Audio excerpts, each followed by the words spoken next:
So what's up mga kabisdag, at nandito na naman tayo for another video. So today's video mga kabisdag is meron tayong tutorial tungkol sa video editor. At walang iba kundi ang power director. Yan. So alam natin na ang video editor na to is known na ang edit ng mga video at gumagawa ng content. Dito sila nag-edit ng video nila. Pero kadalasan may problema sila sa video editor na to kasi nga merong watermark. Ma-publish mga video mo pero merong watermark at kukonti lang din ang feature na magagamit mo. So sa video natin ngayon is ituturo ko sa inyo kung paano tanggalin ang watermark at ma-activate mo ang ibang feature sa video editor na to. So actually is meron ng nakakaalam tungkol sa tutorial na to, pero para lang sa mga taong hindi pa nakakaalam, kaya natin kinagawa ito.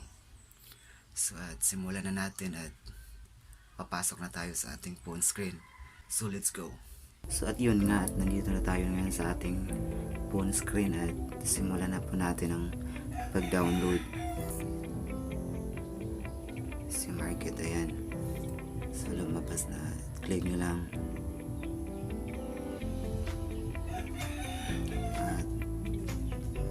Press download.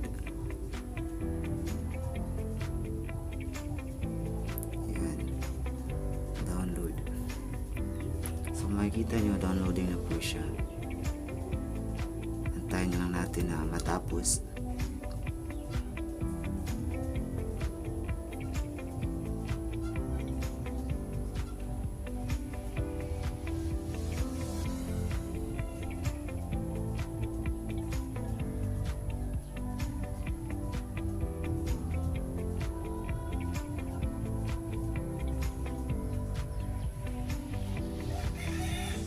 So mahina network natin ngayon kasi naka mobile data lang ako at wala kasi ako sa bahay, kaya medyo matagal siya mag-download.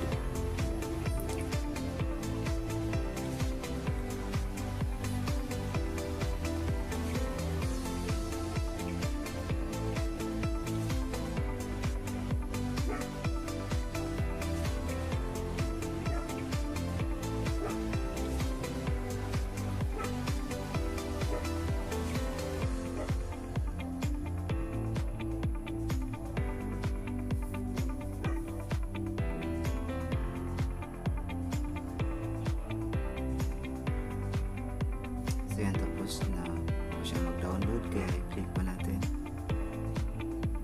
Ayan, install nyo lang. Installing na.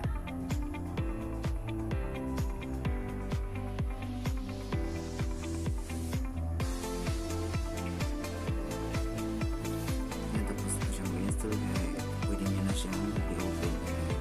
Tap natin ang okay. Then allow mo lang siya. Allow.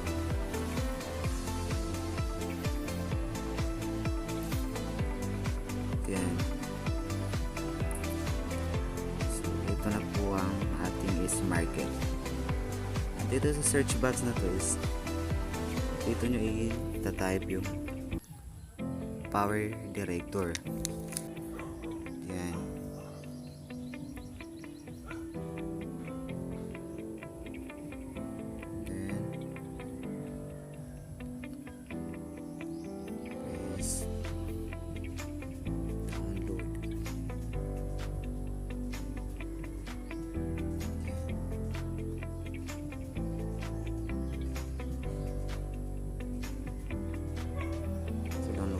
Siya at antayin lang natin na matapos.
at ayan, tapos na po siyang mag-download.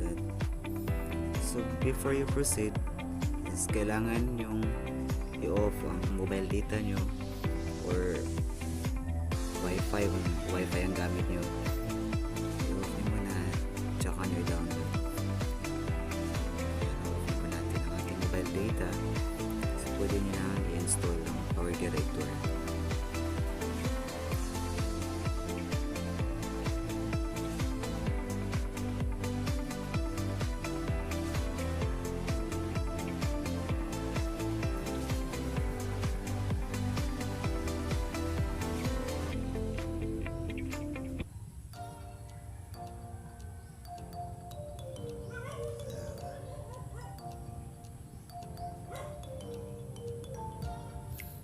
So ayan, tapos na mag-download at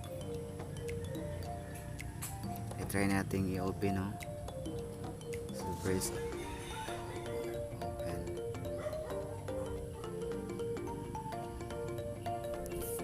So at yan na siya at subukan natin gamitin. So add new project.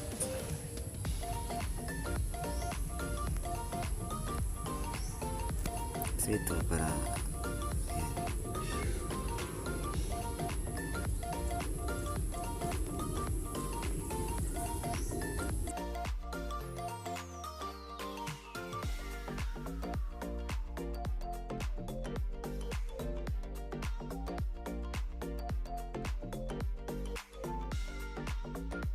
So, marami na siyang feature, and like nung may watermark pa siya kasi kunti lang, limited lang ang feature. At dito sa parang pro na to kasi nga wala nang watermark.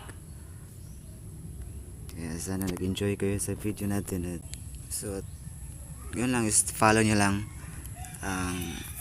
ang video step by step at malaman nyo.